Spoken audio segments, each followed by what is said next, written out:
So we can stop right there. So the miraculous powers of the Holy Spirit was given to the apostles on the day of Pentecost. So anybody today, they say, well, I can do miraculous healing and this. Unless they was at Jerusalem at that point in time, it did not fall upon them. So let's continue on with this. Another verse that she gave me was Acts 1:8. So let's go there.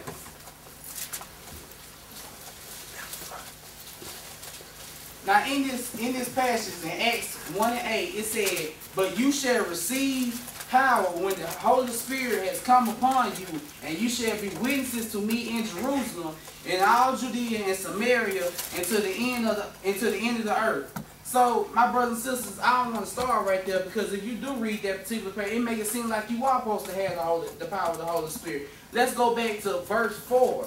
And it says, and them being assembled together with them, he commanded them not to depart from Jerusalem, but wait for the promise of the Father, which he said, you have heard from me. Well, we just got through reading that in Luke chapter 24. You can relate that together. So don't you like how the Bible just come all together? You can just put it together like a big puzzle.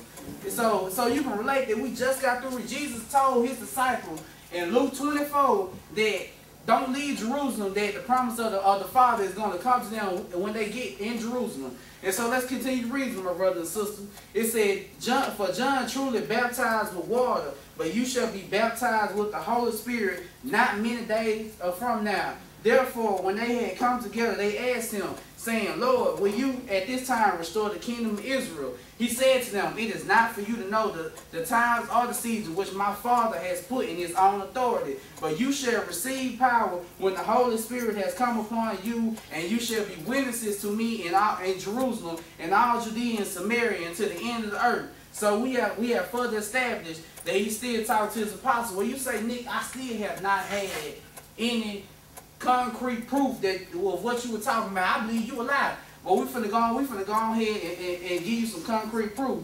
Let's continue reading. It said, now when he had spoken these things, while they watched as he was taken up, and a cloud received him out of their sight. And while they looked steadfastly toward heaven, he went up, and behold, two men stood in white apparel, who also said, men of Galilee, why are you staring, gazing up into the heaven? Why are you staring, gazing up to the heaven? This same Jesus who was taken up from you into heaven will come in so come in a like manner as you saw him go into heaven. Then they returned to Jerusalem from the Mount of Olives, which I had already established just what there was at, and then which was near Jerusalem, a 7 days journey. And so then we pay attention to this verse, because it said, and when they had entered, and they went up into the upper room where they were staying, and it said Peter, James, John, Andrew, Philip, Thomas, Bartholomew, Matthew, James, son of Alphaeus, and Simon, son of Zebedee, and Judas, the son of James. So if you count that up, that's 11 people. That's his 11 apostles that he was talking to right then.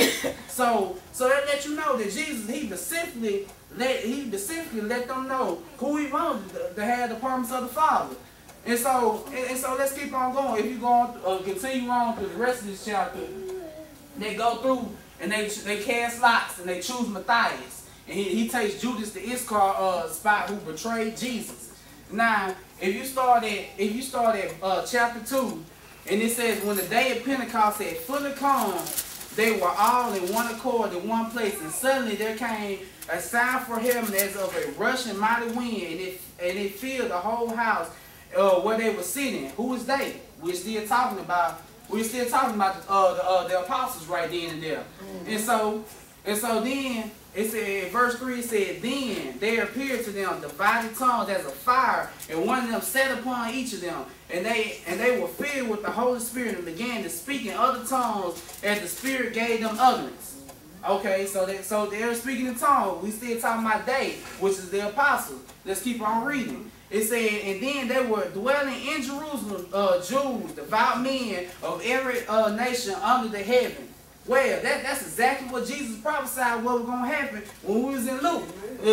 See, let's go back and refer to that real quick. See, in Luke said, we started at verse 46, he said to them, thus it was written, and thus it was necessary for Christ to suffer and to rise from the dead the third day, and repentance and remission of sins shall be preached in his name to all nations, beginning at Jerusalem. And what we just read that verse